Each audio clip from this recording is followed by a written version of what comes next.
10 محرم کو روزہ رکھیں اور اس کا ثواب شہدائے کربلا کو ایصال کر دیں، یا 10 اور 11 کا روزہ رکھ لیں، قرآن خوانی کر کے ایصال ثواب کریں، درود شریف پڑھ کے ایصال ثواب کریں، ختمات شریفہ پڑھ کے، نفلی نمازیں پڑھ کے، نوافل پڑھ کے ایصال ثواب کریں، مساجد اور مدارس کی خدمت، یا اپنے محلے میں کوئی یتیم کوئی مسکین ہے اس کی مالی مدد کر کے ایصال ثواب شہدائے کربلا کو کر دیں۔ ہر جائز طریقے سے ان شہداء کی یاد منائیں، لیکن شریعت کی حدیں توڑ کے ان شہداء کا نام نہ لیں، ان کے خون سے بے وفائی نہ کریں۔ انہوں نے شہادت کا جام پیا ہے تو شریعت کی حدیں قائم رکھنے کے لیے پیا ہے۔ امام عالی مقام نے جام شہادت نوش کیا ہے تو کس کے لیے؟ شریعت کے لیے، شریعت کی حدوں کو قائم رکھنے کے لیے۔ تو آج اگر کوئی شریعت کی حدوں کا خیال ہی نہ رکھے، اس کا امام کے ساتھ کوئی تعلق نہیں۔ اس لیے ہر جائز طریقے سے ان کی یاد منائیں، اور کوئی ایسا طریقہ نہ اختیار کریں جس سے شریعت نے روکا ہے، جس میں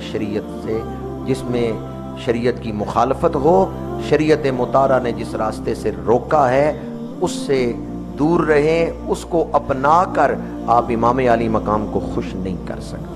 ہاں، شریعت کے دائرے میں رہ کے ہر جائز طریقے سے ان کی یاد منائیں، اور ہم ارادہ کرتے ہیں جتنے لوگ یہاں بیٹھے ہیں آج تو انشاءاللہ شہدائے کربلا کو ایصال ثواب کریں گے، لیکن ہم اپنے گھروں میں بھی ختم شریف دلائیں گے۔ ہم سب کے گھروں میں نواسۂ رسول کا ختم پاک ہوگا انشاءاللہ۔ ذرا غور کریں میں کیا کہنے لگا ہوں۔ چہرہ امام حسن کا ہے، ہونٹ حضور کے ہیں۔ چہرہ امام حسن کا ہے، آنکھیں حضور کی ہیں۔ اسی لیے تو بریلی کے تاجدار کہتے ہیں حسنین کے دو نین پہ کونین تصدق۔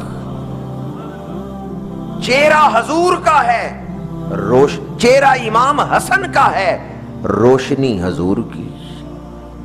الحسن اشبہ برسول اللہ صلی اللہ علیہ وآلہ وسلم ما بین صدر والراس والحسین فیما اسفل ذالک۔ سر سے لے کے سینے تک امام حسن حضور کے مشابہ ہیں، اور سینے سے لے کے قدمین تک امام حسین حضور کے مشابہ ہیں۔ دونوں شہزادے اکٹھے کھڑے ہوتے تھے، تصویر مصطفیٰ نظر آتی تھی۔ اسی لیے سیدنا فاروق اعظم رضی اللہ تعالیٰ عنہ دروازہ مرتضوی پہ آتے اور حضور حیدر کرار پوچھتے کہ امیر المومنین کدھر تشریف لائے ہیں، تو آپ فرماتے تصویر مصطفیٰ کو دیکھنے آیا۔ یار آپ ذرا اپنے شہزادوں سے ملواؤ، میں تصویر مصطفیٰ کو دیکھنے آیا۔ کیا بات رضا اس چمنستان کرم کی، زہرا ہے کلی جس میں حسین اور حسن پھول۔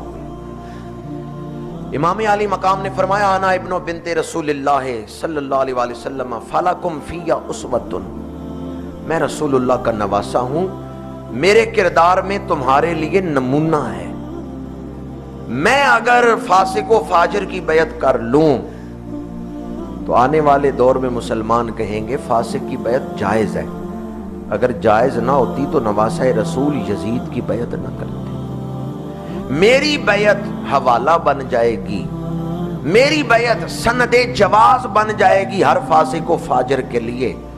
اس لیے میں انکار کر کے یہ بتا رہا ہوں کہ نواسہ رسول نے فاسق و فاجر کی بیعت نہیں کی۔ یہ بیعت صرف امام کی بیعت تھی، اکیلے امام کی یہ بیعت تھی۔ اگر امام بیعت کرتے نہیں، آپ بیٹے کس کے ہیں؟ شیر خدا کے، تو پھر بیعت کس کی تھی؟ آپ نواسے کس کے ہیں؟ امام عباس ہستیاں ایسی ہوتی ہیں جو خاندان کا وقار ہوتی ہیں۔ امام عالی مقام نے فرمایا یہ صرف میری بیعت نہیں ہے، یہ شیر خدا کی بیعت ہے۔ آج اگر میں کسی فاسق و فاجر کی بیعت کر لوں تو آنے والے دور میں یہ بیعت سند جواز بن جائے گی. بیعت سے انکار کیا. اب طاقت کو جو نشہ ہوتا ہے وہ دھمکی دینے کا ہوتا ہے. امام علی مقام نے انکار کیا تو گورنر مدینہ کے دربار میں ایک مشیر بیٹھا ہوا تھا. اس نے مشورہ دیا اگر حسین بیعت نہیں کرتے تو اسی وقت ان کا سر قلم کر دو. موت سے ڈرایا کہ شاید آپ موت کے ڈر سے بیعت کر لیں. جب آپ کو موت سے ڈرایا گیا تو آپ نے اس وقت ایک خطبہ پڑھا, اللہ اکبر ما شاء اللہ لا قوت الا باللہ وصلی اللہ علی رسولہ حتی الموت علی ولد آدم محت القلادۃ علی جید الفتات. فرمایا جس طرح عورت کی گردن میں سونے کا ہار بڑا سونا لگتا ہے, مجاہد کی گردن پہ تلوار کا زخم بڑا سونا لگتا ہے. مرد کی گردن پہ تلوار کا زخم اس طرح خوبصورت لگتا ہے جس طرح عورت کی گردن میں سونے کا زیور بڑا سونا لگتا ہے. جو زخم کو زیور کہیں وہ موت سے ڈرنے والے ہیں. امام علی مقام نے فرمایا میں وہ نہیں جو ڈر کے فیصلہ بدل لوں, جو فیصلہ یہاں سنا رہا ہوں وہی نیزے کی نوک پہ چڑھ کے بھی سناؤں گا. گھر تشریف لائے, مشاورت ہوئی. امام علی مقام نے یہ فیصلہ کیا کہ جس طرح نواسہ صدیق اکبر حضرت عبداللہ بن زبیر رضی اللہ تعالیٰ عنہما وہ مدینہ منورہ سے ہجرت کر گئے ہیں مکہ شریف, تو ہم بھی مکہ شریف ہجرت کر جاتے ہیں. امید ہے مکہ شریف میں حرم کعبہ کی وجہ سے یزید لشکر نہیں بھیجے گا. مدینہ منورہ سے کیوں نکلے ہیں؟ مدینہ منورہ شہر رسول ہے. حضرت عثمان غنی رضی اللہ تعالیٰ عنہ امیر المومنین تھے, خلیفۃ المسلمین تھے, وقت کے حکمران تھے. حکمران کے لیے فوج کو بلانا اور جنگ کا آرڈر کرنا کوئی مشکل نہیں, لیکن جب بلوائی آپ پر حملہ کرنے کے لیے آئے تو حضرت عثمان غنی نے فرمایا اہل مدینہ نکلو ان سے لڑو.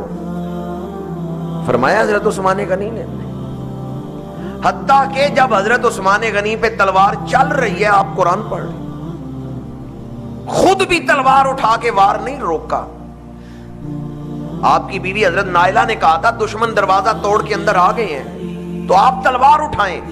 حضرت عثمان غنی نے فرمایا یہ شہر رسول ہے, میں وہ پہلا خلیفہ نہیں بننا چاہتا جس نے اس شہر کی حرمت کو پائمال کیا. ہم حج کر کے آتے ہیں, عمرہ کر کے آتے ہیں, پر ہم اندھوں کو کیا پتا مدینہ شریف کی شان کیا ہے. گائے کے چمڑے کے نالین جو حضور کے قدمین میں آ گئے, وہ نالین جنہوں نے قدمین شریفین کو چوما ہے ان کا ادب تو فرض ہے, تو جس مٹی نے پورا بدن چوما ہے اس شہر کا ادب فرض ہے. امام علی مقام نے فرمایا میں اگر مدینہ منورہ رہتا ہوں, یزید یہاں لشکر بھیجے گا, مدینہ منورہ میں جنگ ہوگی, میں اس شہر کی حرمت کو پائمال ہوتے ہوئے نہیں دیکھ سکتا. جو فیصلہ حضرت عثمان غنی کا تھا کہ آپ نے فوج نہیں بلوائی اور آپ نے بلوائیوں کے ساتھ جنگ نہیں کی مدینہ منورہ میں, یہی فیصلہ حضرت امام علی مقام فرما رہے ہیں کہ میری وجہ سے اس شہر کی حرمت پائمال نہ ہو. میں مکہ شریف چلا جاتا ہوں. اہل مدینہ امام کے سچے مرید ہیں, لیکن امام علی مقام اس شہر کی حرمت کی وجہ سے مکہ شریف تشریف لائے. ارادہ مکے کا تھا, کوفے کا ارادہ نہیں تھا. جس طرح کہ حضرت عبداللہ بن زبیر ان کا ارادہ مکے کا تھا, وہ مکے میں آ کے ٹھہرے. امام علی مقام کا ارادہ بھی مکے کا تھا کہ میں مکے میں جا کے ٹھہرتا ہوں, کوفے کا ارادہ نہیں تھا. یزید کے بعد عبید اللہ ابن زیاد شمر ذی الجوشن, ان کے بعد دوسرے نمبر پر جو واقعہ کربلا کے سب سے بڑے مجرم ہیں وہ کوفے کے دغا باز لوگ ہیں.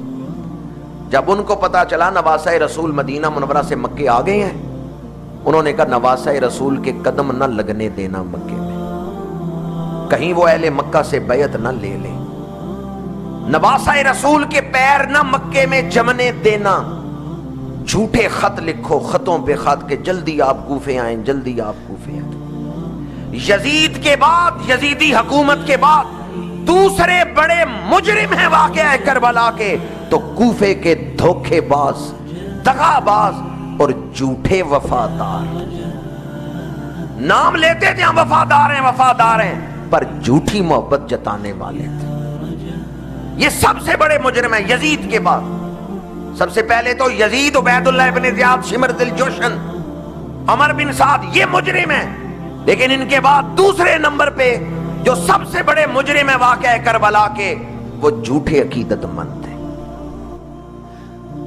وہ دھوکے باز اور دغا باز ہیں کوفے کے۔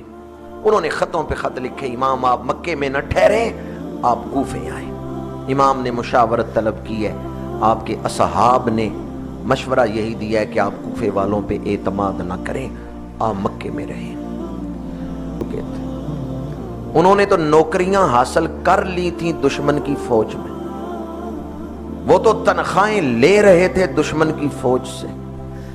محکم بن طفیل، ابن اشعث، طارق بن ربعی، یہ جب دشمن کے لشکر میں کھڑے ہیں تو امام نے خطوں والا تھیلا کھولا اور ایک ایک یزیدی کا نام لے کے خط پڑھ کے سنائے۔ محکم بن طفیل، یہ تیرا خط ہے، ابن اشعث یہ تیرا خط ہے، طارق بن ربعی یہ تیرا خط ہے۔ خطوں میں تو لکھتے تھے کہ امام آئیں ہم اپنی جان چھڑکیں گے، اور جب میں آ گیا ہوں تو تم ہی میرے خون کے پیاسے ہو۔ کردار کیا ہے؟ جس کو دھوکے سے کوفے بلایا گیا، جس کو بیٹھے بٹھائے ستایا گیا۔ جب امام نے خط کھول کے دکھائے تو وہ دنیا پرست، وہ دغا باز، وہ مکر گئے۔ انہوں نے کہا ہم نے خط لکھے ہی نہیں، یہ تو آپ جھوٹ ہماری طرف منسوب کر رہے ہیں۔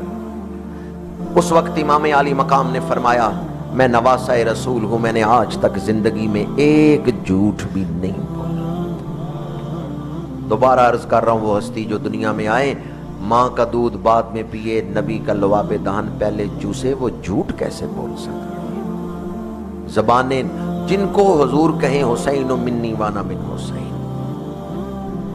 امام عالی مقام تقوی کی اعلیٰ ترین مقام پر فائز ہیں، معصوم نہیں لیکن محفوظ ہیں، محفوظ ہیں، شاہکار تربیت مصطفیٰ ہیں۔ معصوم اللہ کے نبی ہوتے ہیں اور نبیوں کے فیض یافتہ محفوظ ہو جاتے ہیں۔ امام عالی مقام نے فرمایا میں نے آج تک ایک جھوٹ بھی نہیں بولا۔ یہ خط تم نہیں لکھے ہیں لیکن اب تم مکر گئے ہو، دنیا پرستی میں مبتلا ہو کے۔ میں اپنے موقف پہ اب بھی کھڑا ہوں، چاہے تم سارے ہی مکر جاؤ، چاہے تم سب میرا ساتھ چھوڑ دو، میں حق کا ساتھ نہیں چھوڑوں گا۔ پردیس ہے، پردے دار بیویاں ساتھ ہیں۔ ہمارے گھروں میں بہنیں بیٹیاں بڑی عزت والی ہیں، پر سیدہ زینب کے قدموں کی خاک کے برابر بھی۔ وطن سے آپ 1000 میل دور ہوں، بہن اور بیٹی ساتھ ہو، دشمن گھیر لے، دل کی حالت کیا ہوگی کہ میرے بعد میری بہن وطن کیسے پہنچے گی، میرے بعد میری بیٹی وطن کیسے پہنچے گی۔ نواسہ رسول کی استقامت دیکھیں، حوصلہ دیکھیں، جرت دیکھیں۔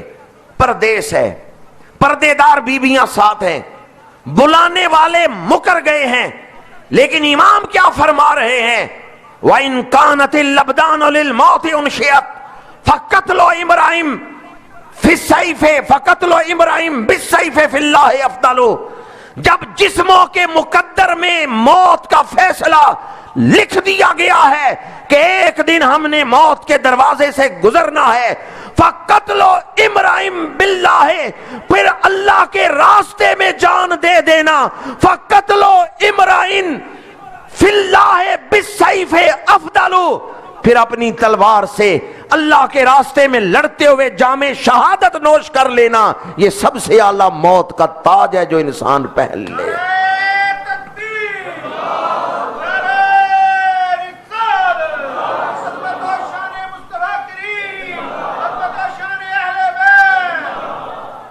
جذبہ شہادت، فرمایا سب سے پیارا راستہ یہی ہے کہ جس نے جان دی ہے، جان اسی کے راستے میں قربان کر دی جائے۔ وَإِنْ كَانَتِ الْأَبْدَانُ لِلْمَوْتِ أُنْشِئَتْ، موت کا فیصلہ تو لکھ دیا گیا ہے، جسم بنائے ہی اس بنیاد پر گئے ہیں انہوں نے بوسیدہ ہونا ہے، جسموں کی بناوٹ ہی ایسی ہے انہوں نے بوسیدہ ہونا ہے۔ جب جسموں کے مقدر میں بوسیدہ ہونا لکھ دیا گیا ہے تو پھر کیوں نہ ہم اللہ کے راستے میں نے استعمال کریں، پھر کیوں نہ ہم جس نے جان دی ہے اس کے راستے میں صرف کریں۔